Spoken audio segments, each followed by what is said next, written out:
हाँ बेटा, कल की क्लास में हमने काफ़ी कुछ पढ़ा था। आज की क्लास में हेडिंग डालो डायरेक्शन कोसाइंस। ठीक है, आज डायरेक्शन कोसाइंस पढ़ते हैं, फिर कल की क्लास को ही आगे प्रोसीड करते हैं ट्रिक के साथ, है ना। तो देखो जरा यहाँ पे डायरेक्शन कोसाइंस मैंने यहाँ पर बोर्ड के ऊपर लिखा हुआ है। बेटा डायरेक्शन कोसाइंस जो है वो एक्चुअल में ये है, देखो डायरेक्शन कोसाइंस जो है एक्चुअल में ये है कि मान लो कि एक्स एक्सिस में कोई वेक्टर है, वाई एक्सिस में कोई वेक्टर है, जेड एक्सिस में कोई वेक्टर है, इन तीनों का रिजल्टेंट ये आ गया, ठीक है। ये रिजल्टेंट एक्स एक्सिस के साथ अल्फा एंगल बनाता है, वाई एक्सिस के साथ बीटा बनाता है, जेड एक्सिस के साथ गामा बनाता है, ठीक है। तो इसको हम कैसे लिखेंगे, जैसे मैं बोलूं कॉस अल्फा को कैसे लिखूंगा बेटा, आर एक्स अपॉन आर, ठीक है, इसको मैंने नाम दिया एल। सिमिलरली मैंने बात की वाई डायरेक्शन के अंदर बीटा एंगल अगर बन रहा है तो मैं यहाँ से क्या बोलूंगा, कॉस बीटा इक्वल्स टू क्या होगा, ये बेस ये हाइपोटेन्यूज, तो मैं क्या बोलूंगा आर वाई अपॉन आर, इसको मैंने नाम दिया एम।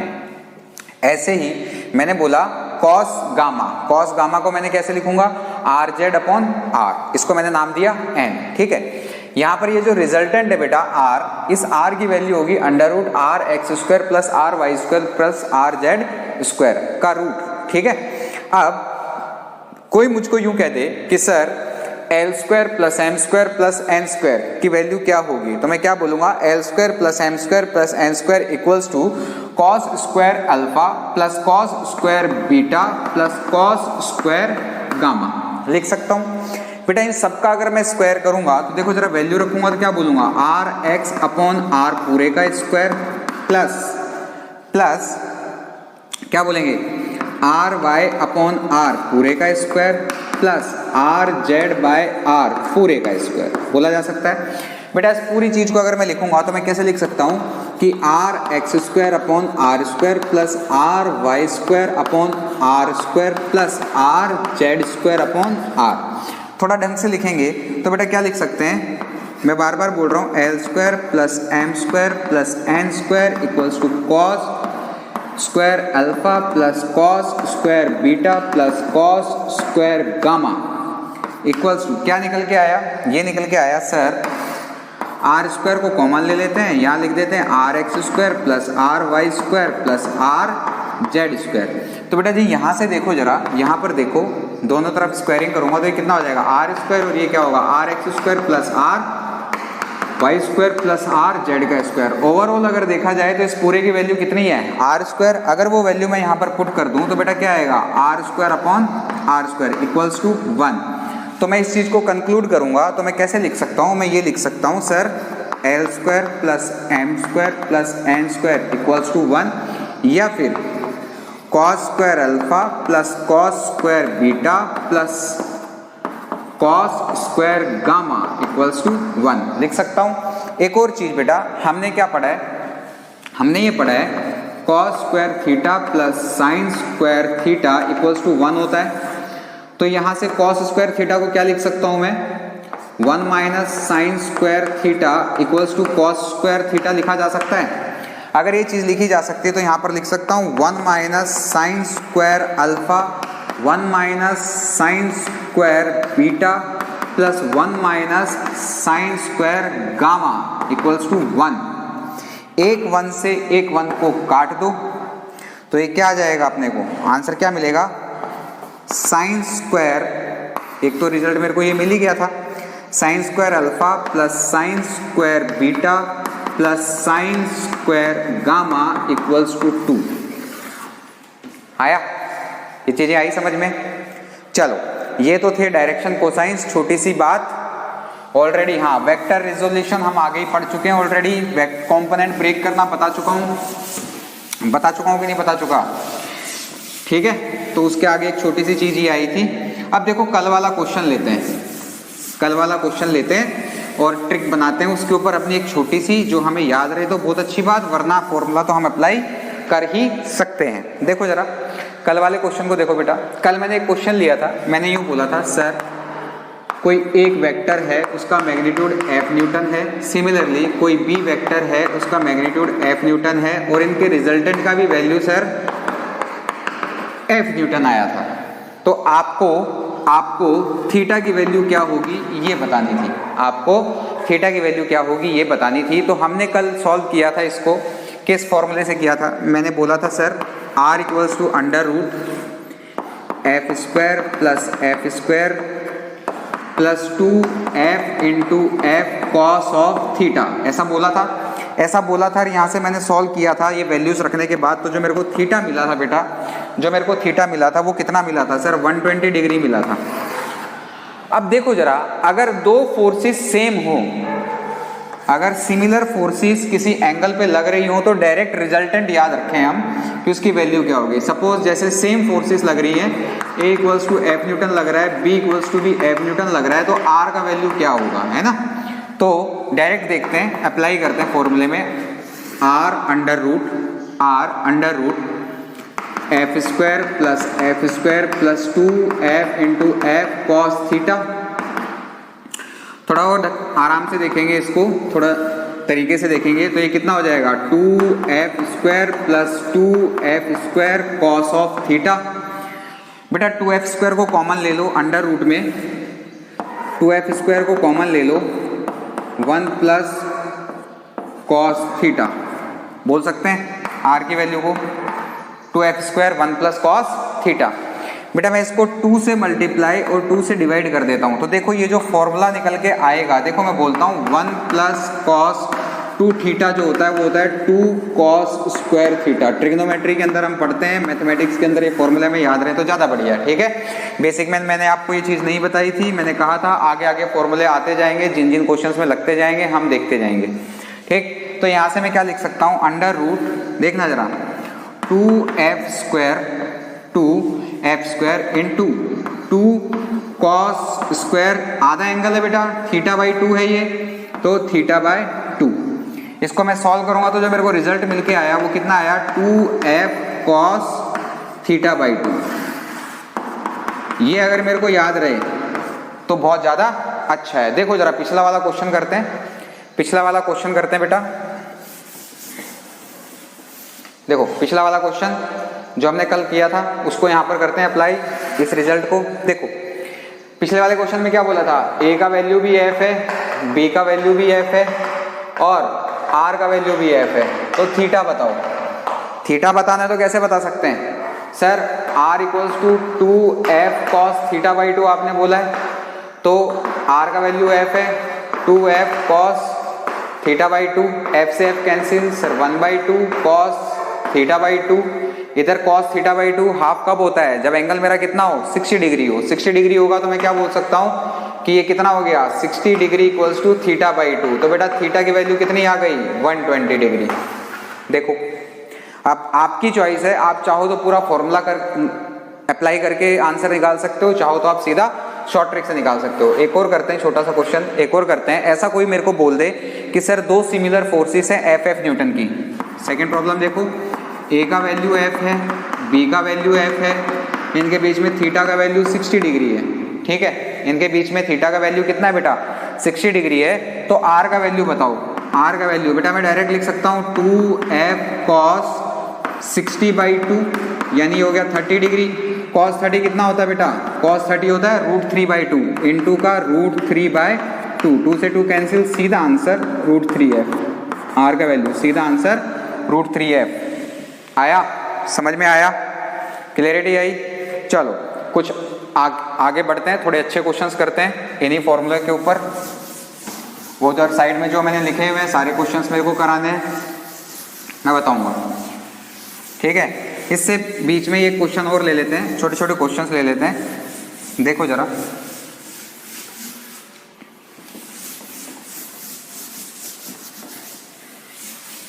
ध्यान देना, ठीक है बेटा। नोट्स बनाते रहो और साथ साथ लिखते रहो। जैसे इसी के ऊपर कोई किसी ने मेरे को बोला, किसी बच्चे ने बोला कि सर एक क्वेश्चन करते हैं कि दो फोर्सेस हैं जिनका सम 16 न्यूटन के इक्वल है और सर इनका जो रिजल्टेंट है वो कितना है? 8 न्यूटन है। मैंने उसे लिखा भी हुआ क्वेश्चन, इधर अपन करते हैं। इनके दोनों का जो रिजल्टेंट है वो कितना है? 8 न्यूटन है। और जो रिजल्टेंट की डायरेक्शन है सर, जो रिजल्टेंट की डायरेक्शन है वो स्मॉलर फोर्स से 90 डिग्री है। 90 डिग्री है। ठीक है, जो रिजल्टेंट की डायरेक्शन है, ठीक, जो रिजल्टेंट की जो भी डायरेक्शन है वो स्मॉलर फोर्स से परपेंडिकुलर 90 डिग्री है, 90 डिग्री। ठीक है, ये आर रिजल्टेंट की जो डायरेक्शन है वो स्मॉलर फोर्स के 90 डिग्री, ये ऐसे, तो ये रिजल्टेंट। समझ में आ गया? ठीक है सर, अच्छी बात। आपने जो बोला वो हमको क्लियरिटी आई। तो इस क्वेश्चन को आप करें कैसे? अप्रोच देखो, जैसा जैसा क्वेश्चन, बेटा इन क्वेश्चंस के अंदर ये है, जैसा जैसा क्वेश्चन बोलता जाए वैसे वैसे करते चले जाओ, जैसा जैसा क्वेश्चन बोलता जाए वैसे वैसे क्वेश्चन करते चले जाओ। ठीक है, तो देखते हैं जरा, देखते हैं। इसने ये बोला कि स्मॉलर फोर्स के 90 डिग्री है। ठीक है, इस चीज को ध्यान रखना। सबसे पहले मैं आर की वैल्यू बोलूं, R equals to under root of, दो फोर्सेस बोल देता हूं, A square plus B square plus का 2ab कॉस थीटा। मुझे थीटा की वैल्यू नहीं पता, दोनों फोर्सेस के बीच में क्या एंगल है मुझे नहीं पता है, मुझे अल्फा पता है 90 डिग्री है, और जो किससे बना रहा है? स्मॉलर फोर्स से। ठीक है, मैं इसको बोलूंगा 8 equals to under root A square plus B square plus का 2ab कॉस ऑफ थीटा। जैसे जैसे क्वेश्चन बोलता जा रहा है बेटा वैसे वैसे मैं करता जा रहा हूँ। इसको मैं बोल देता हूँ फर्स्ट इक्वेशन, दोनों का सम किसके इक्वल है? 16 न्यूटन के इक्वल है। बड़ी अच्छी बात।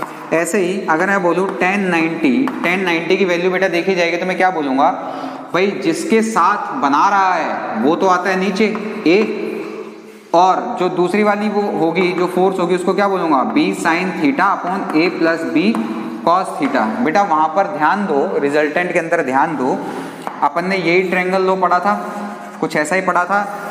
ये मेरा एंगल अल्फा था और ये इन दोनों के बीच में एंगल मेरा थीटा था कि नहीं था? यहाँ पर बेटा मैंने tan अल्फा कैसे लिखा था? मैंने यहाँ पर a लिया था, इसको मैंने b लिया था। ध्यान देना जरा, tan अल्फा मैंने कैसे लिखा था?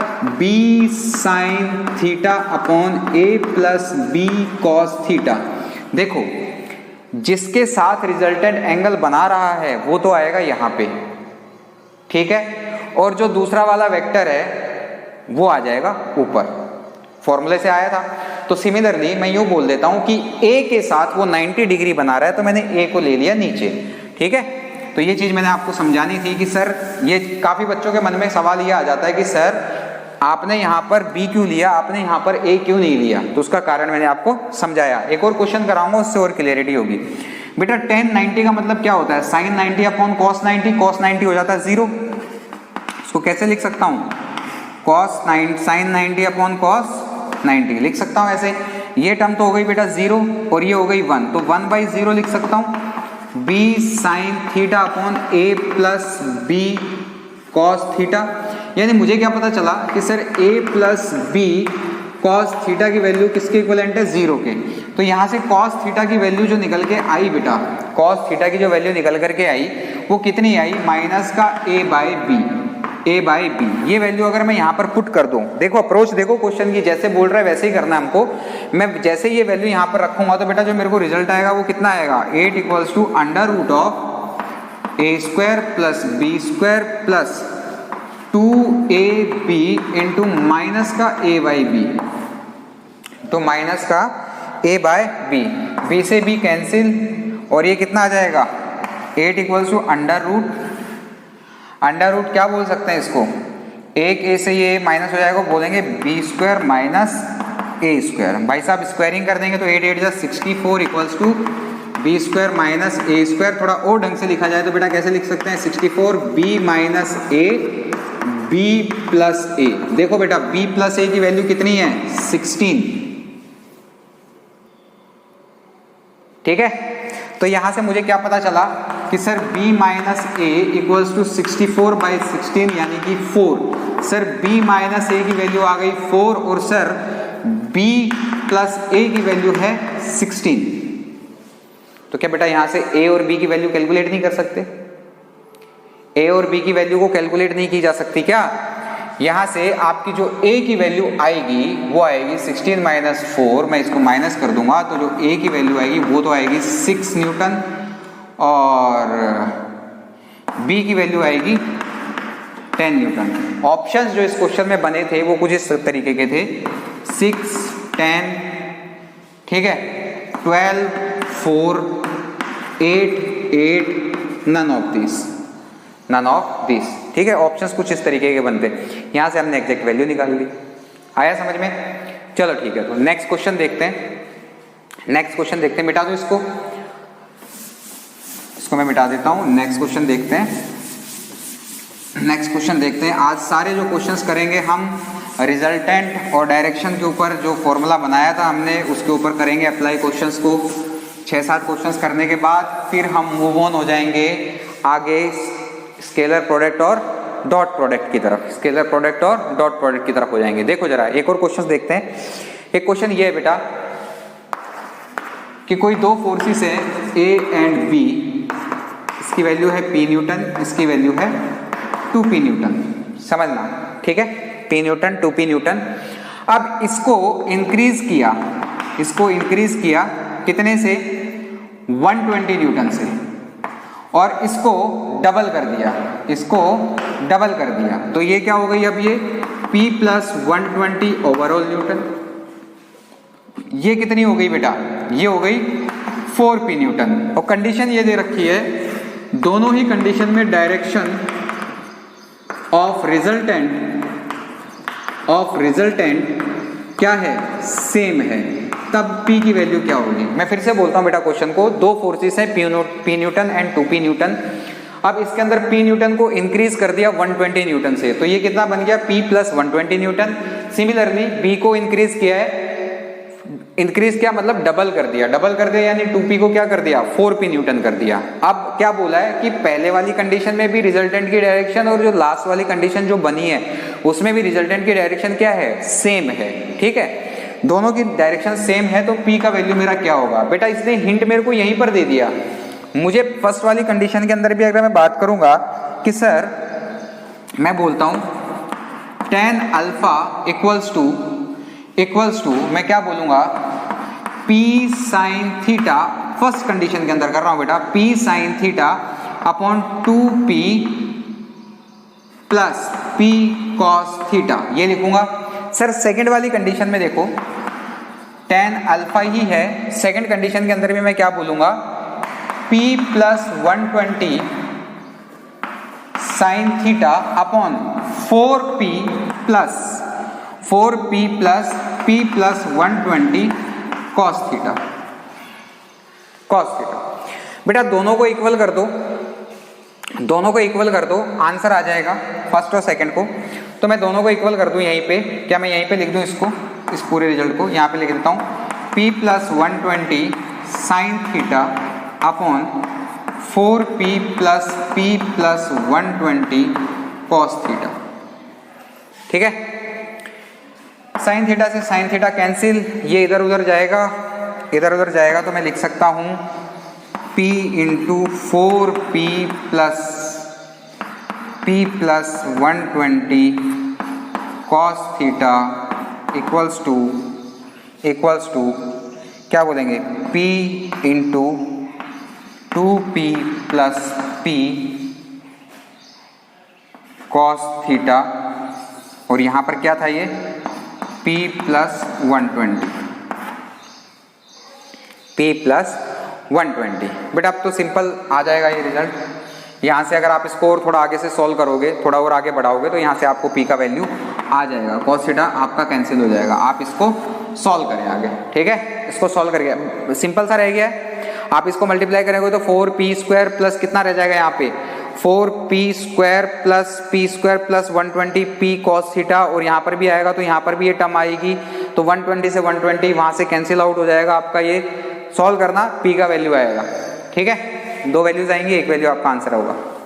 क्लियरिटी आई, समझ में आया? जैसा क्वेश्चन बोले बिल्कुल वैसे वैसे ही करते जाना है। ठीक है भाई, ये क्वेश्चन हो गया। एक क्वेश्चन और करते हैं, एक क्वेश्चन और करते हैं, लास्ट क्वेश्चन आज का, तो डॉट प्रोडक्ट पढ़ेंगे इसी के ऊपर। देखो मैं वही बोल रहा हूं, जैसा क्वेश्चन बोलता जाए वैसे करते चले जाओ। देखो जरा, ऐसा बोलता है कि A एंड B दो फोर्सेस हैं, इन दोनों के जो बीच का रिजल्टेंट है R, अगर ये दोनों 90 डिग्री पे होती हैं तो रिजल्टेंट आता है √10 न्यूटन। समझना मेरी बात को, कैलकुलेशन बेटा आपको करनी है, मैं तो मेथड बताऊंगा। दो फोर्सेस हैं A एंड B, इन दोनों का रिजल्टेंट आता है √10 न्यूटन। अब अगर इन दोनों के बीच का एंगल 60 डिग्री कर दिया जाए तो इनका रिजल्टेड आता है √13 न्यूटन। ठीक है, तो ए एंड बी की वैल्यू क्या होगी, क्या कैलकुलेट करना है, ए एंड बी की वैल्यू क्या होगी। ठीक है, करें, कैलकुलेट करते हैं।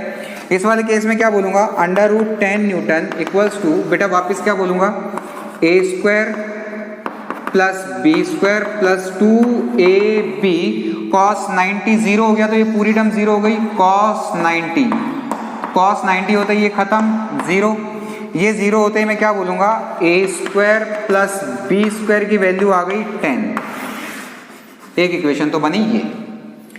ऐसे ही यहां पर बोला जाता है, वापस से बोलूं, √13 equals to a² plus b² plus 2ab cos 60। cos 60 की वैल्यू कितनी होती है बेटा, बताओ जरा। सर cos 60 की जो वैल्यू होती है वो होती है 1/2। 1/2 होते ही ये वैल्यू आई a² plus b² plus 2ab into 1/2, ये कैंसिल। बेटा इस पूरे की वैल्यू कितनी है 10, तो ये वैल्यू रखूंगा अंडर रूट को हटा ही देते हैं ना दोनों तरफ से, ये आ गया 13, ये पूरा 10 प्लस ab। बेटा यहां से ab की वैल्यू मुझको कितनी मिली 3। अब समस्या ये फंस गई कि सर ये तो कैलकुलेशन बहुत बड़ी चली गई, ये तो कैलकुलेशन बहुत बड़ी चली गई। तो बड़ा सिंपल सा तरीका, देखो इस तरह के क्वेश्चंस को मैंने क्वेश्चन लिया ही इसलिए ताकि मैं आपको डिटेल में चीज को समझा पाऊं। देखो देखो जरा यहाँ पे मैं आपको समझाता हूं। इतना नोट कर लिया क्या, इतना नोट कर लिया तो देखो जरा यहाँ सॉल्व करते हैं इसको। मुझको A and B value calculate करना है, तो देखो जरा मैं a plus B whole square की वैल्यू देखूं तो क्या आएगा बेटा, a² प्लस b² प्लस का 2ab। देखो ये आ रहा है मेरे को a² प्लस b² की वैल्यू पता है 10 प्लस 2 इंटू 3, मुझे पता चल गया कि sir a plus b whole square की वैल्यू आ गई 16, तो सर a प्लस b की जो वैल्यू आई वो आई 4। ये बनी पहली इक्वेशन। समझ में आई बात। ऐसे ही अगर कोई मुझे बोले कि सर मैं a minus B whole square का फॉर्मूला भी, देखो ये ध्यान है, ये क्वेश्चंस करेंगे तब हमको दिमाग में ज्यादा चीजें आएंगी। होल स्क्वायर करूंगा तो मैं दो तरीके हैं बेटा, या तो यहाँ से b की वैल्यू निकालो, यहाँ रखो, फिर क्वाड्रेटिक इक्वेशन बनेगी, फिर सॉल्व करो। दूसरा मेथड है ये वाला कि आप सर इस तरीके से देख लो, तो मैं फिर से इसको कैसे लिख सकता हूँ, a² प्लस b² माइनस का 2ab। तो बेटा a² प्लस b² की वैल्यू है 10 माइनस 2 इंटू 3, यहाँ से आ जाएगा 4, और ये आया a minus B whole square की वैल्यू, तो a माइनस बी की वैल्यू आई 2। ये मेरी सेकंड इक्वेशन। अब बहुत इजी हो गया, अब बहुत इजी हो गया, मैं बोल सकता हूँ a प्लस बी की वैल्यू तो है सर 4 और a माइनस बी की वैल्यू है 2। मैं दोनों को ऐड करूंगा तो a का वैल्यू मेरे को मिला 3 और b का वैल्यू मेरे को मिला 1। ठीक है, चलो फिर नेक्स्ट क्वेश्चन की तरफ चलते हैं, नेक्स्ट चीज पढ़ते हैं। हेडिंग डालो, हेडिंग डालो, स्केलर प्रोडक्ट और डॉट प्रोडक्ट। हेडिंग डालो स्केलर प्रोडक्ट और डॉट प्रोडक्ट। ठीक है, हेडिंग डालो स्केलर प्रोडक्ट और डॉट प्रोडक्ट। तो देखो जरा स्केलर प्रोडक्ट और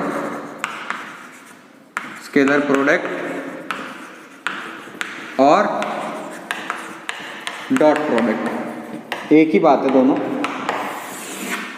दोनों की एक ही बात है।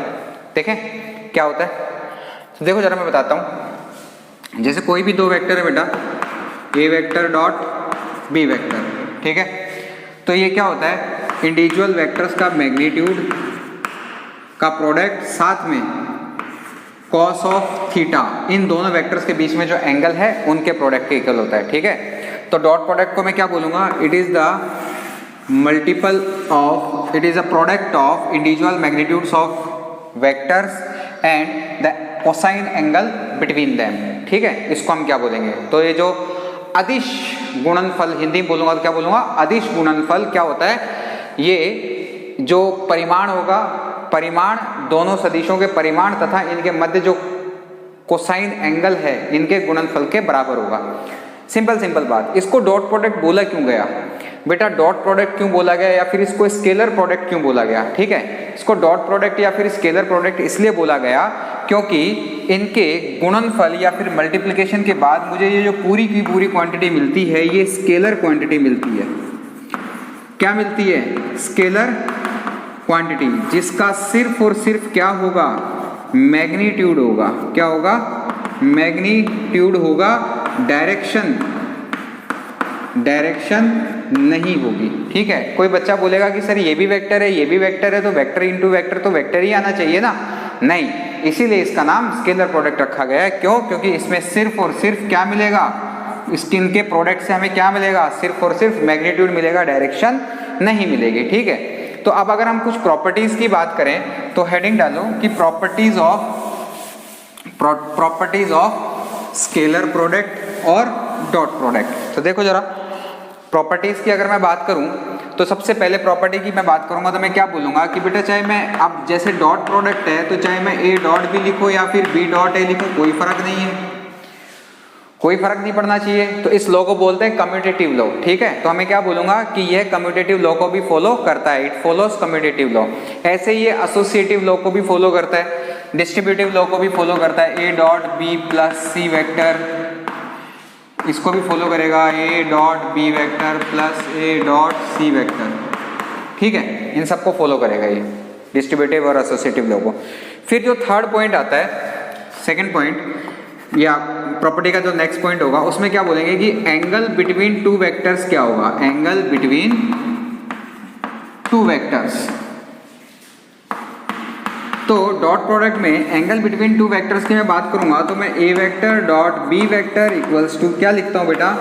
ए का मैग्नीट्यूड बी का मैग्नीट्यूड कॉस ऑफ थीटा, और थीटा हमारा क्या होता है? दो वेक्टर्स के बीच का एंगल होता है। तो यहाँ से अगर मेरे को एंगल बिटवीन टू वेक्टर्स बोल दिया जाए ए वेक्टर डॉट बी वेक्टर, तो मैं क्या बोलूँगा? ए मॉड इसका बी का मॉड, ये मेरा हो गया कॉस थीटा।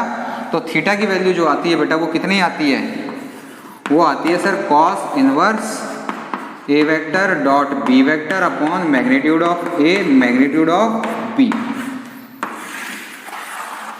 आई बात समझ में? क्लियरिटी आई? अब जो नेक्स्ट इंपॉर्टेंट पॉइंट आता है बेटा, नेक्स्ट इंपॉर्टेंट पॉइंट ये आता है कि साहब ये थीटा तो मेरे को समझ में आ गया कि डॉट प्रोडक्ट की वैल्यू 0 होगी, थीटा की वैल्यू 0 होगी तब क्या होगा? थीटा की वैल्यू 90 होगी तब क्या होगा? थीटा की वैल्यू 180 डिग्री होगी तब क्या होगा? तो मैं तीनों ही केसेस को बोलता हूँ कि अगर थीटा मेरा 90 डिग्री हो तब डॉट प्रोडक्ट क्या होगा? थीटा मेरा 0 डिग्री हो तब क्या होगा? थीटा मेरा 180 डिग्री हो तब क्या होगा? ठीक है, तो मैं क्या देखना चाहता हूँ? ए डॉट बी की वैल्यू, ए डॉट बी की वैल्यू, ए वेक्टर डॉट बी वेक्टर। तो यहाँ से मुझे क्या पता चलेगा? इसका वैल्यू कितना होगा? A vector dot B vector cos 90, cos 90 मतलब खत्म 0, यानी क्या बोलेंगे? 0। 90 डिग्री पे तो कितना हो जाएगा? 0। ऐसे ही यहाँ पर देखूंगा तो मैं क्या बोलूँगा? Mod of A mod of B cos 0, cos 0 क्या होता है? 1 होता है, 1 होता है तो मैं क्या बोलूँगा? ये आएगा ए वेक्टर बी वेक्टर। किसका रिजल्ट आ रहा है बेटा? ये A vector dot B vector का आ रहा है। ऐसे ही यहाँ पर अगर मैं बात करूँगा तो यहाँ पर मैं क्या बोलूँगा? A vector dot B vector जो होगा equals to mod of A mod of B cos 180 degree. तो यहाँ से अगर देखेंगे तो मेरे को जो आंसर मिलेगा mod A mod B cos 180 होता है बेटा -1, तो मुझे क्या मिलेगा? माइनस का मॉड ए मॉड बी, ये रिजल्ट मिल जाएगा। आया समझ में? आया? ठीक है। अब दूसरी बात जो आती है कि डॉट प्रोडक्ट का खुद के साथ सेल्फ प्रोडक्ट क्या होगा? जैसे अभी देखो मैं समझाता हूँ आपको, ऐसे समझ में नहीं आएगा, जब मैं लिखूंगा तब आपको क्लियरिटी आएगी बेटा। जब मैं लिखूंगा तब आप लोगों के समझ में ज़्यादा अच्छे से आएगा। तो देखो जरा, देखो जरा इधर देखो। जैसे मुझको ये पता है कि सर ये आई कैप होता है, ये जे कैप होता है, ये के कैप होता है। ठीक है बेटा, मैं ये कहना चाहता हूँ कि सर आई डॉट आई क्या होगा? क्या होगा? तो बेटा देखो, खुद के साथ तो एंगल 0 ही होगा, खुद के साथ तो एंगल कितना होगा? 0 होगा। तो देखो आई कैप यूनिट वेक्टर होता है तो इसका मैग्नीट्यूड 1, इसका भी मैग्नीट्यूड 1, और कॉस 0, तो मैं क्या बोलूँगा 1 इंटू 1 इंटू ये क्या होता है 1 होता है, तो मैं क्या बोलूँगा 1। यानी मुझे एक बात ये समझ में आई कि सर खुद का खुद के साथ सेल्फ प्रोडक्ट क्या होगा 1 होगा। तो क्या मैं लिख सकता हूँ j dot j equals to 1, k dot k equals to 1। बेटा ये बहुत इंपॉर्टेंट बात है, इसको समझना आप, है ना। ठीक है, ये बात समझ में आ गई। सर दूसरा मेरे मन में ये ख्याल आया कि खुद का दूसरे के साथ डॉट प्रोडक्ट क्या होगा। चलो देख लेते हैं, चलो देख लेते हैं। मैं करके देखता हूँ यहाँ पे, मैं यहाँ पे करके देखता हूँ। सर i डॉट j करता हूँ, तो बेटा देख जरा, i का मैग्नीट्यूड 1 क्योंकि यूनिट वेक्टर है, ऐसे ही j का मैग्नीट्यूड भी 1 क्योंकि यूनिट वेक्टर है। अब cos ऑफ i और j के बीच में एंगल कितना है बेटा 90 डिग्री है, देख लो 90 डिग्री है, तो मैं बोलूँगा cos 90। तो मेरे को क्या पता चलेगा i dot j equal to cos 90 की वैल्यू कितनी होती है बेटा 0, और 0 किसी से भी मल्टीप्लाई आएगा तो 0। मोटी मोटी बात मेरे ये समझ में आई, खुद का खुद के साथ तो 1 है, खुद का पराई के साथ 0 है, क्या डॉट प्रोडक्ट है ना। तो ऐसे ही i डॉट k भी मेरा 0 हो जाएगा, j डॉट k की वैल्यू भी कितनी हो जाएगी 0 हो जाएगी। ये मोस्ट इंपॉर्टेंट बात थी, क्लैरिटी है इसमें। एक छोटा सा एग्जांपल लेते हैं, एक छोटा सा एग्जांपल लेते हैं, मिटा दूं इसको, मिटा दूं। सर जनरल एग्जांपल लो, पहले छोटा मत लो, पहले एक जनरल एग्जांपल लो और उसके बाद फिर हमको एक कोई भी क्वेश्चन करके आप बताना। भाई बहुत अच्छी बात, देखो जरा फिर एक एग्जांपल ले लेते हैं। सर मान लो कि कोई ए वेक्टर है, इसको मैं बोलूँगा A X I cap A Y J cap plus A Z K cap, है ना। और ये सर बी वेक्टर है, इसको बोलूँगा B X I cap plus B Y J cap plus B Z K cap. ठीक है, समझ में आई बात। ऐसे ही तो मैं A vector dot B vector की बात करूँगा तो सर क्या मैं लिख दूँ इसको बिल्कुल ऐसे ही, ए X I cap plus B x J cap plus C, sorry मैं गलत लिख रहा हूँ इसको, ए Y J cap A K cap dot dot dot B X I cap plus B Y J cap plus B Z K cap. क्या यही होगा? अगर ये चीज़ें ऐसे होंगी तो क्या मैं i का i के साथ करूँगा? देखो ध्यान से देखना और समझना इस चीज़ को, A X dot B X I dot I plus देखना A X dot B Y I dot J. मैं पहले एक का ही कर रहा हूँ सबके साथ, उसके बाद जनरलाइज कर देंगे ना ऐसे ही, plus A X dot B Z I dot K plus इसी सीक्वेंस में मैं आगे चलता चला जाऊंगा। पर बेटा मुझे एक बात समझ में ये आई कि मैं i डॉट j करूंगा तो इसका वैल्यू तो 0 आएगा, यहाँ पर भी i डॉट k करूंगा तो इसका वैल्यू 0 आएगा, और 0 इंटू समथिंग 0 ही होगा, होगा कि नहीं होगा। तो मुझे पता चला कि ये चीज़ भी खत्म हो गई, ये चीज़ भी खत्म हो गई। तो मुझे मोटी मोटी बात ये समझ में आई कि सर ये तो जो रिजल्ट आएगा, क्योंकि इसकी वैल्यू क्या होती है 1 होती है, तो इसका मतलब ये होगा ए एक्स बी एक्स, जो बच जाएगा i dot I plus A Y B Y J dot J plus A Z B Z K dot के।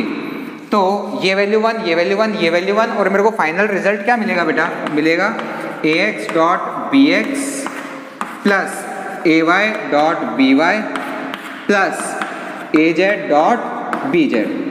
और ये किसका वैल्यू है बेटा? A vector dot B vector का। आई बात समझ में?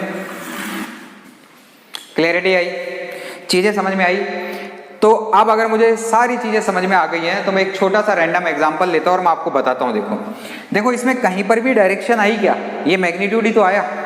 देखो एक छोटे से एग्जांपल से और सीखते हैं, एक छोटे से एग्जांपल से और सीखते हैं। यानी मुझे ये बात समझ में आई कि सर अगर यहाँ से मेरे को एक क्लैरिटी क्या आई कि सर अगर दो वेक्टर्स परपेंडिकुलर हैं, नोट करके लिखो, तारा बना के एक छोटी सी चीज लिखो, if two vectors are perpendicular to each other, are perpendicular to each other, are perpendicular to each other, then then their dot product will be 0. Dot product will be always 0. ऐसा क्यों होगा? क्योंकि सर इन दोनों के बीच में angle 90 degree होगा, इसलिए होगा। ठीक है, तो इसी तर्ज के ऊपर एक क्वेश्चन को करते हैं। जैसे मैं यूं बोलूं, समझना पहले, जैसे मैं यूं बोलूं कि सर कोई ए वेक्टर है 2i cap plus 3j cap plus 4k cap, कुछ भी ले लो आपका मन पड़े हुआ है ना, and B vector equals to xi cap plus 4 minus ले लो, माइनस ले लें, minus 2j cap plus simple k cap रहने दो। ठीक है, तो मेरा क्वेश्चन ये है, if a vector and b vector are perpendicular to each other, it means they make angle 90 degree with each other, है ना। तो मैं क्या बोलूंगा, perpendicular to each other, then value of x will be, x की value क्या होगी। मैं क्या बोलूं, a और b सदिश एक दूसरे के लंबवत हैं, तब x की वैल्यू क्या होगी। तो लोग कर लेते हैं x की वैल्यू के लिए।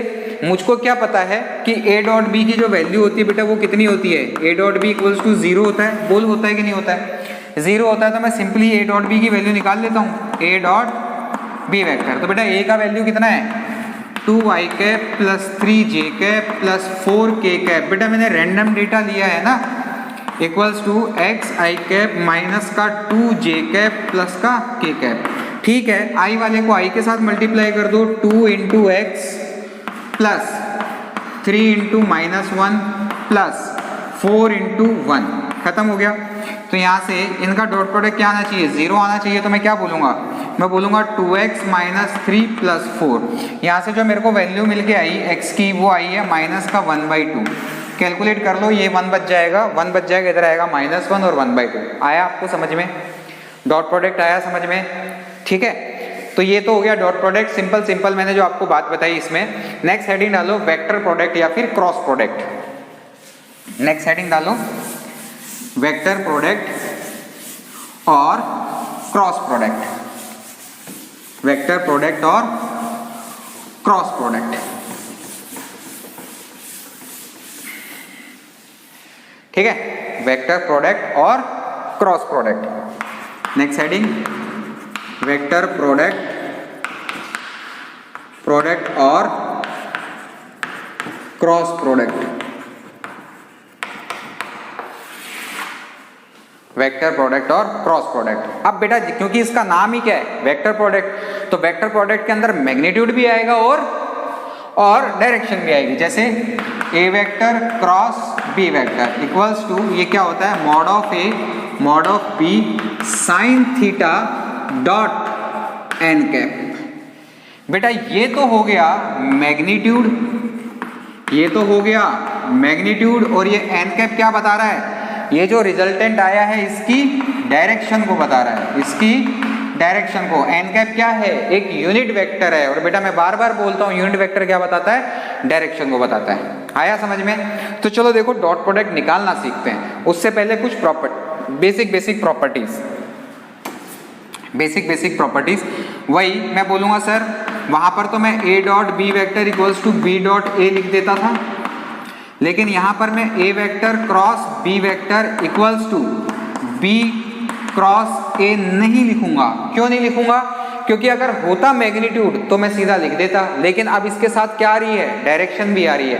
तो डायरेक्शन मैटर करेगी, तो मैं इस चीज को ऐसे ना लिख करके मैं ऐसे लिख सकता हूँ, a cross b equals to minus b cross a। ठीक है, ये चीज लिखी जा सकती है। तो ना तो ये कम्यूटेटिव लॉ को फॉलो करता है, ना ही एसोसिएटिव और डिस्ट्रीब्यूटिव। इनको फॉलो कब करेगा, जब एक सीक्वेंस में चलेंगे हम। ठीक है, किन वालों को, एसोसिएटिव और डिस्ट्रीब्यूटिव लॉ को।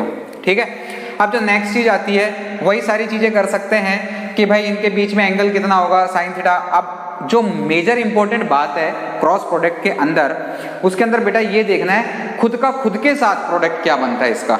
देखें क्रॉस प्रोडक्ट खुद के साथ क्या बनता है, देखना खुद के साथ क्या डॉट क्रॉस प्रोडक्ट। अगर मैं बोलूंगा, मैं क्या कहना चाहता हूं कि सर मैं i क्रॉस i करना चाहता हूं, तो देख जरा यार फिर से देख कि सर ये i है, ये j है और ये k है।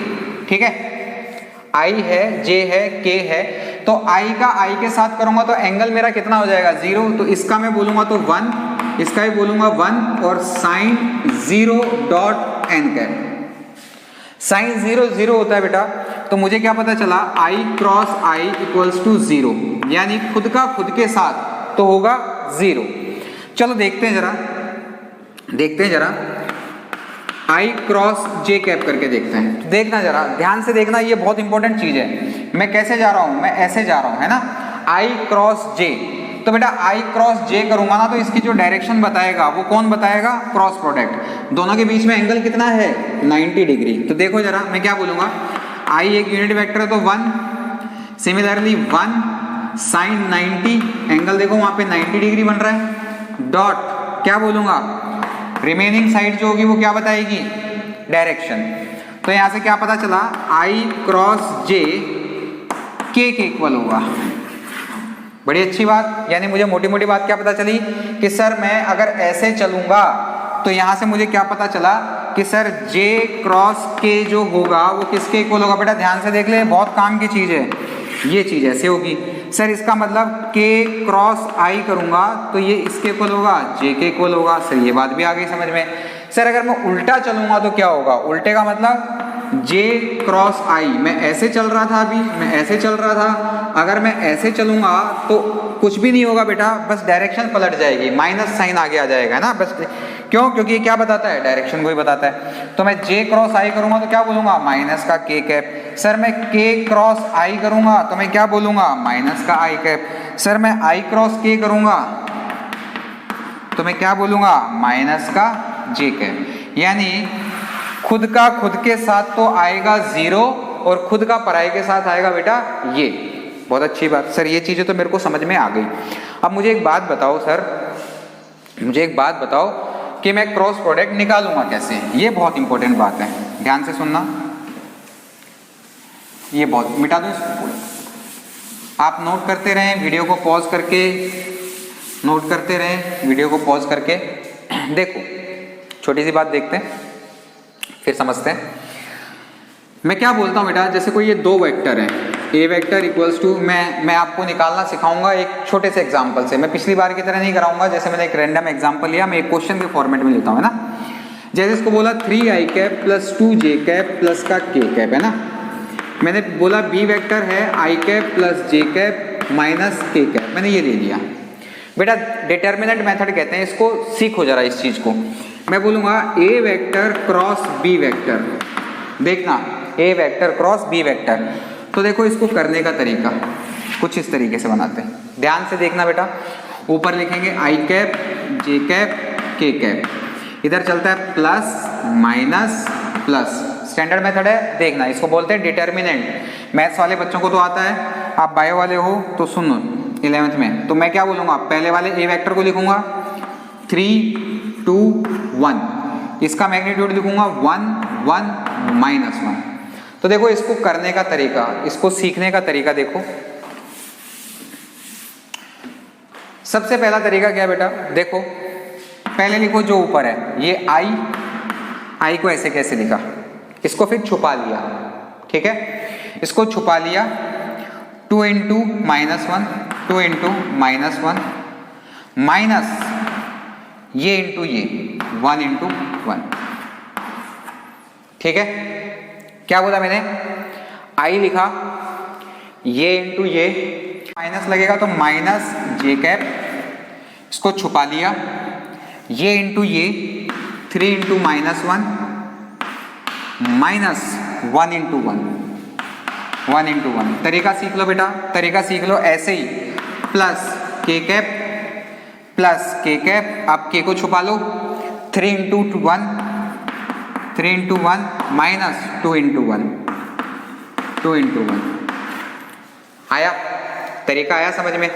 अगर तरीका मेरे को अच्छे से समझ में आ गया तो बेटा देखो जरा, देखो जरा मैं क्या लिख सकता हूँ, i इक्वल्स टू कितना आएगा, -2 -1 माइनस का j, अंदर बचेगा -3 -1 प्लस का k, अंदर बचेगा 3 -2। तो बेटा ये जो फाइनल रिजल्ट मेरे को आया कितना आया, माइनस का 3i cap minus minus plus 4j cap plus K cap. ये मेरा आंसर आ गया, ये मेरा आंसर आ गया। आया आपको क्रॉस प्रोडक्ट सॉल्व करना? ठीक है, तो आज हमने अभी क्या पढ़ा? स्केलर प्रोडक्ट पढ़ा और क्रॉस प्रोडक्ट पढ़ा। ठीक है, कुछ स्पेशल कंडीशंस लिख लो जो काम की है, हमारे काम में आती हैं। देखो जरा, देखो जरा, इसी के ऊपर लिखो तारा बना के पॉइंट, एग्जाम के पॉइंट ऑफ व्यू से। अगर तीन वेक्टर बेटा कोप्लेनर है, A vector equals to 3i cap plus 2j cap plus plus plus, standard ही बना दूंगा इसको, स्टैंडर्ड ही बना देते हैं। मैं क्या बोलता हूं, अगर if three vectors are coplanar, suppose axi cap plus ayj cap plus az k cap, ऐसे ही ये जो b वेक्टर है ये आ जाएगा bxi cap plus byj cap plus bz k cap. ठीक है, तो मैं क्या बोलूंगा, सी वेक्टर सर तीन बोले थे, तो cxi cap plus cyj cap plus cz k cap. ठीक है, अगर ये तीनों वेक्टर कोप्लेनर हैं तो मैं क्या बोलूंगा कि sir ax ay az bx by bz cx cy cz का डिटर्मिनेंट हमेशा 0 होता है। एग्जाम्पल से समझते हैं। क्वेश्चन बोले एक कि यहीं पर लिख लेता हूं मैं एग्जाम्पल, चलो लिख लेते हैं। Suppose A vector equals to I cap plus J cap plus K cap, ये ले लो। B vector equals to 2i cap plus X J cap plus minus का के कैप, है ना। C vector equals to minus का I cap plus का 2j cap plus 3k cap. अब ये तीनों वेक्टर कोप्लेनर हैं, तब x का वैल्यू क्या होगा? तब x का वैल्यू क्या होगा? तो मुझे क्या पता है, मुझे मेथड पता है, मेरे को सॉल्व करना भी आता है। सर 1 1 1 2x माइनस 1 माइनस 1 2 और 3, ये किसके इक्वल होगा? 0 के इक्वल होगा। तो सर अगर ये 0 के इक्वल होगा तो क्या मैं सॉल्व कर लूँ सीधा ही? कैसे?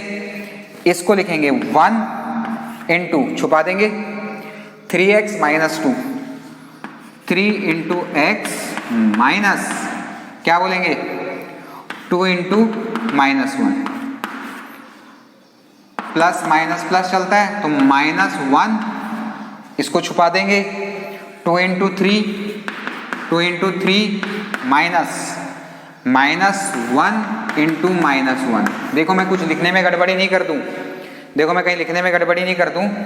प्लस के कैप क्या बोलेंगे, इसको छुपा देंगे 2 into 2 minus minus 1 into X equals to 0। बेटा इस इक्वेशन को मैं ऊपर लिख देता हूँ यहाँ पे, अब यहाँ पे लेके आ रहा हूँ।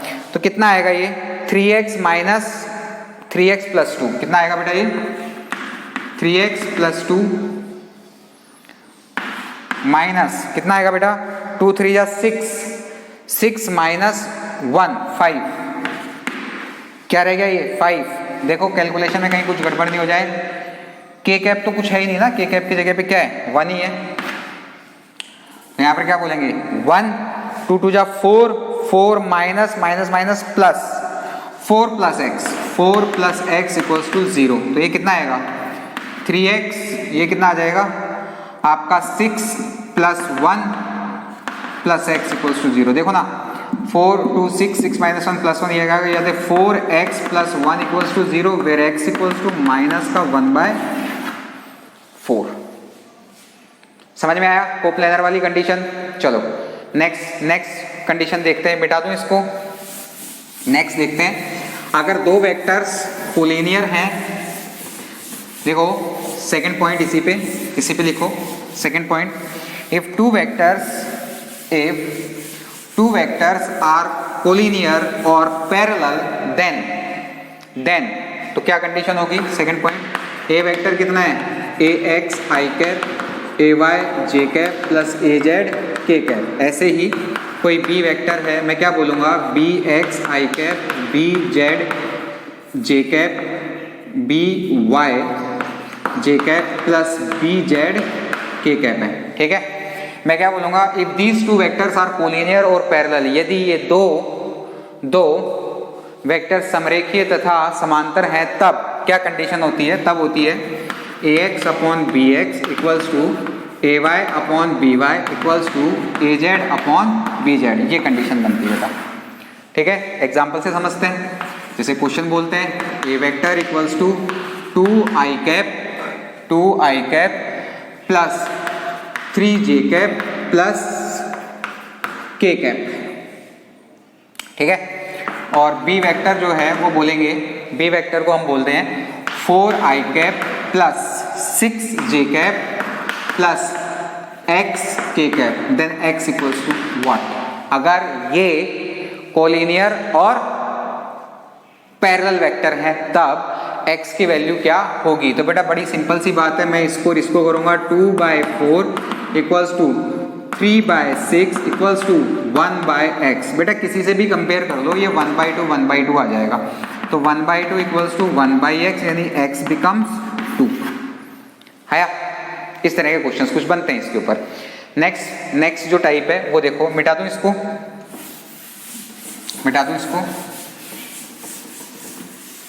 देखो छोटी छोटी चीजें हैं, ये छोटी छोटी चीजें हैं पर हमें समझ में आनी चाहिए। ठीक है, ऐसे ही projection of A on B, projection of vector A on B, ये कोई बी वेक्टर है, इसके ऊपर ए का प्रोजेक्शन, ये एंगल थीटा है, क्या होगा। तो देखो मैं लिखना बताता हूँ, projection of A on B का मतलब ये हो गया A vector dot B vector upon mod of B vector. ये तो आ गया स्केलर फॉर्म में, लिखने का तरीका बेटा देखो, ये तो मैंने लिखा स्केलर फॉर्म में, लेकिन अगर इसी चीज को वेक्टर फॉर्म में लिखा जाए, इसी चीज को वेक्टर फॉर्म में लिखा जाए तो मैं कैसे लिखूंगा, A vector dot B vector upon का B mod of B dot B cap.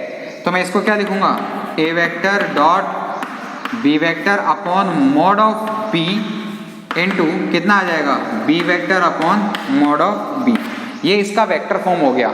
इसको मैंने किस में लिखा है, projection of A on B. अगर इससे उल्टा बोल दिया जाए, प्रोजेक्शन ऑफ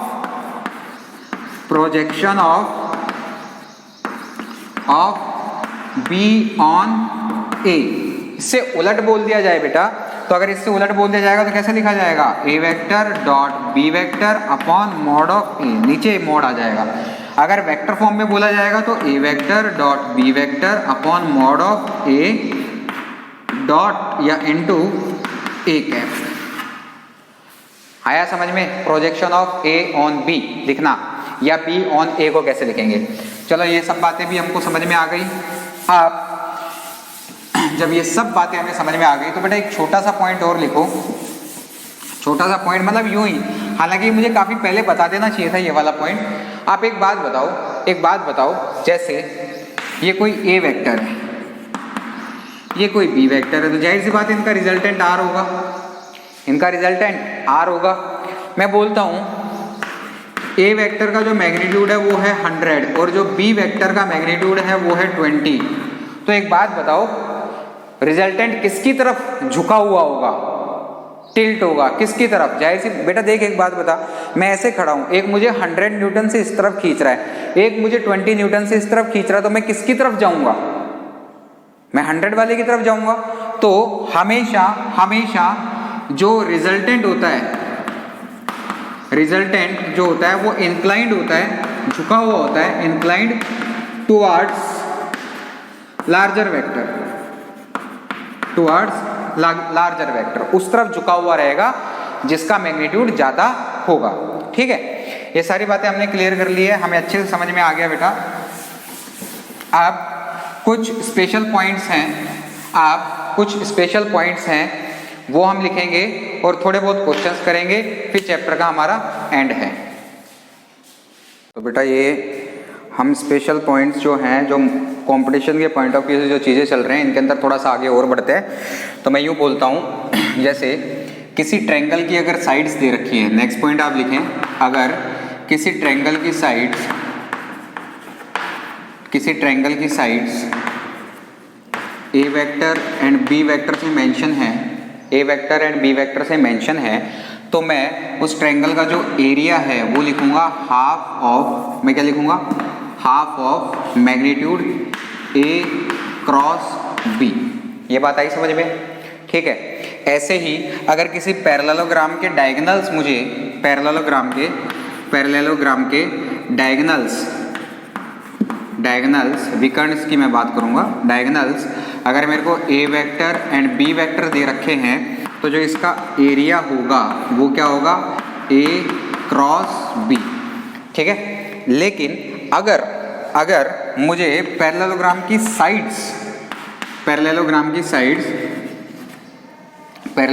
साइड्स जो हैं वो ए वेक्टर क्रॉस बी वेक्टर, कौन सी साइड्स, कंसेक्यूटिव साइड्स है ना, ए वेक्टर एंड बी वेक्टर से मेंशन है, तो जो एरिया होगा वो होगा A vector cross B vector. ये बेटा डायरेक्ट फॉर्मूला बेस्ड रिजल्ट्स हैं जो हमारे काम में आते हैं। ठीक है।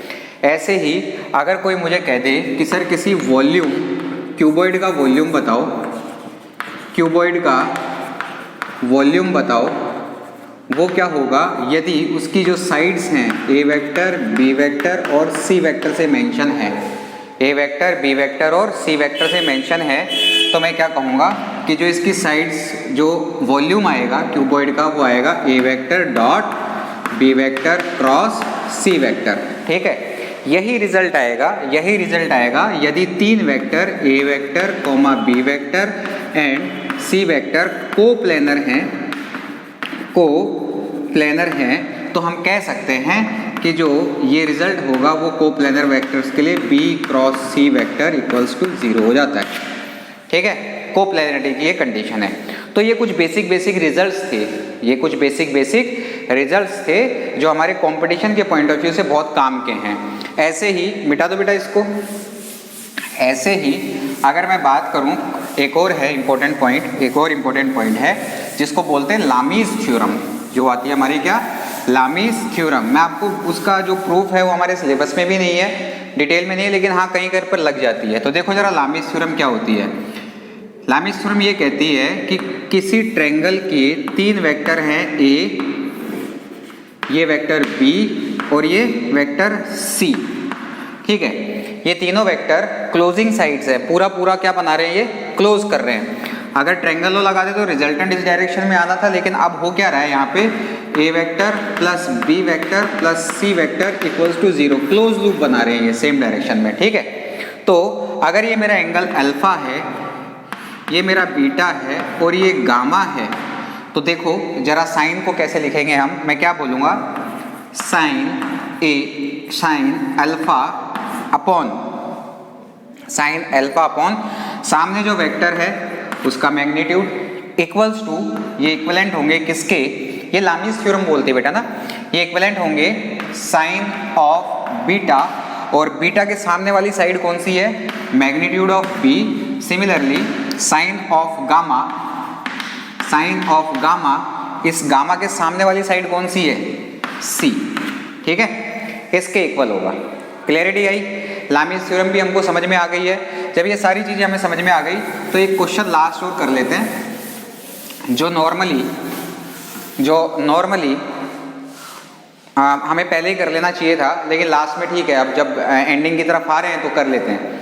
ऐसा बोला जाता है कि कोई ए वेक्टर है, A vector equals to 3i cap minus 2j cap plus k cap, है ना। ऐसे है। कोई बी वेक्टर है, मैं बी वेक्टर लिखूं, बी वेक्टर है मेरा कितना है, 1 यानी i cap minus 3j cap plus 5k cap, है ना, प्लस 5k कैप। और जो सी वेक्टर है वो है, सी वेक्टर है, ये है 2i कैप। सी वेक्टर जो मैंने मेंशन किया बेटा, ये है 2i cap plus j cap minus 4k cap, ये मैंने वहां पर भी लिखा हुआ है ना। ठीक है। तो यूं बोला जाता है कि ये तीनों वेक्टर्स मिलके कौन सा ट्रायंगल बनाएंगे, equilateral triangle, isosceles triangle, right angle, या फिर कोई भी नहीं। ठीक है। ऑप्शंस में क्या बोलूंगा, इक्विलैटरल ट्रायंगल, आइसोस्केलस ट्रायंगल और राइट एंगल ट्रायंगल या फिर कोई भी नहीं। तो बेटा मैं सबसे पहले बात करता हूँ इनके मैग्नीट्यूड्स निकाल लेता हूँ। इनके मैग्नीट्यूड्स अगर मैं निकालूंगा उससे मेरे को समझ में आएगा थोड़ा थोड़ा कुछ। कैसे समझ में आएगा? इक्विलेटरल ट्रायंगल की तो तीनों साइड इक्वल होती हैं, ये भी और ये भी, ठीक है। आइसोस्केलस की दो साइड इक्वल होती है, ये, ठीक। और राइट एंगल ट्रायंगल के अंदर अपन क्या देखते हैं कि इसका स्क्वायर प्लस इसका स्क्वायर इक्वल्स टू इसका स्क्वायर, पाइथागोरस थ्योरम। देखते हैं जरा क्या आता है रिजल्ट। 3 का स्क्वायर बेटा 9, 2 का स्क्वायर बेटा 4 प्लस 1, तो ये आ गया अंडर रूट 14। बहुत अच्छी बात। बी का देखते हैं, 1 का स्क्वायर 1 प्लस 3 का स्क्वायर 9 प्लस 5 का स्क्वायर 25। तो मैं यहाँ से बात करूँगा तो ये कितना आ जाएगा 10, 20, 36 अंडर रूट 36। देखो कहीं लिखने में गड़बड़ नहीं करूँ मैं, 36 आएगा, 35 आएगा, 35 आएगा। 9, 10, 10 प्लस 25, 35। अगर मैं इसकी बात करूँगा तो ये कितना आ रहा है बेटा 2 2 जा 4 प्लस 1 प्लस 16। अगर मैं यहाँ पर इनको ऐड करता हूँ तो ये कितना आएगा अंडर रूट 5, 10, 21, ठीक है। यहाँ से देख करके मेरे को एक चीज़ समझ में आ रही है कि अंडर रूट 35 का square equals to under root of, क्या हो रहा है ये, क्या हो रहा है 14 का square plus under root of 21 का स्क्वायर। ये कुछ ऐसा हो रहा है। और ये तो कैसा होता है, ये कुछ अगर ऐसी कंडीशंस आ रही है तो ये होता है ना, ये x, ये y और ये z है, तो क्या होते हैं राइट एंगल ट्रायंगल की कंडीशन बन रही है x square plus y square. तो मैं क्या बोलूँगा कि ये तीनों वेक्टर मिलके किसका फॉर्मेशन कर रहे हैं, राइट एंगल ट्रायंगल का कर रहे हैं, ठीक है। एक लास्ट क्वेश्चन और है, इसी फॉर्मेट के ऊपर देख लेते हैं। लास्ट क्वेश्चन और है इसी फॉर्मेट के ऊपर, उसको भी देख लेते हैं बेटा, उसको भी देख लेते हैं। जैसे ए वेक्टर दिया हुआ है, क्वेश्चन मेरा ये है कि A vector 3i cap plus j cap minus का 2k कैप है ना। बी वेक्टर जो मेरे को मेंशन है minus i cap plus 3j cap plus 4k cap, और जो मेरा सी वेक्टर है बेटा ये है 4i कैप माइनस का 2j कैप माइनस का 6k कैप, ठीक है। तो इसने ये बोला है क्या ये वेक्टर मिलकर के कोई ट्रायंगल फॉर्म कर सकते हैं, कोई ट्रायंगल फॉर्म कर सकते हैं। तो बेटा ट्रायंगल लॉ ऑफ एडिशन के हमने क्या बोला था, R vector equals to A vector plus B vector, यानी ये कंडीशन होनी चाहिए। ट्रायंगल लॉ ऑफ एडिशन के अंदर हमने जो देखा था वो क्या देखा था कि जो रिजल्टेंट होता है वो रिमेनिंग दो साइड्स के सम के इक्वल होना चाहिए। यहाँ से अगर मैं देखता हूँ, यहाँ से अगर मैं बी और सी को ऐड करता हूँ तो angle B vector plus C vector equals to A होता है, तो ट्रायंगल बन जाएगा। अगर ये A vector plus C vector equals to B vector बनता है तो भी ट्रायंगल बन जाएगा। अगर ये A vector plus B vector equals to C vector होता है तो भी ट्रायंगल बन जाएगा, ठीक है। चलो फर्स्ट वाले के लिए ट्राई करते हैं। फर्स्ट वाले के लिए बोलते हैं minus I cap plus 3j cap plus 4k cap, ठीक है, plus 4i cap minus 2j cap minus का 6k कैप। देखते जरा क्या ये इसके इक्वल आ रहा है, क्या ये इसके इक्वल आ रहा है। अगर मैं इसको देखूंगा तो मैं क्या बोलूँगा, ये 4 minus 1 i cap plus 3 minus 2j cap plus 4 minus 6k cap. इसको मैं सॉल्व करूंगा तो ये आएगा 3i cap plus j cap minus 2k cap. देखते हैं जरा, हाँ ये a के इक्वल आ रहा है, ये a के इक्वल आ रहा है, इसका मतलब ये ट्रायंगल फॉर्म करेंगे, इसका मतलब ये ट्रायंगल फॉर्म करेगा, ठीक है। तो बेटा डीपीपी के अंदर क्वेश्चंस करना जो हो गए वो बढ़िया है, बाकी जो डाउट्स आए आपको वो मेरे को पर्सनल आप व्हाट्सएप पे पूछ सकते हैं, ठीक है। Thank you.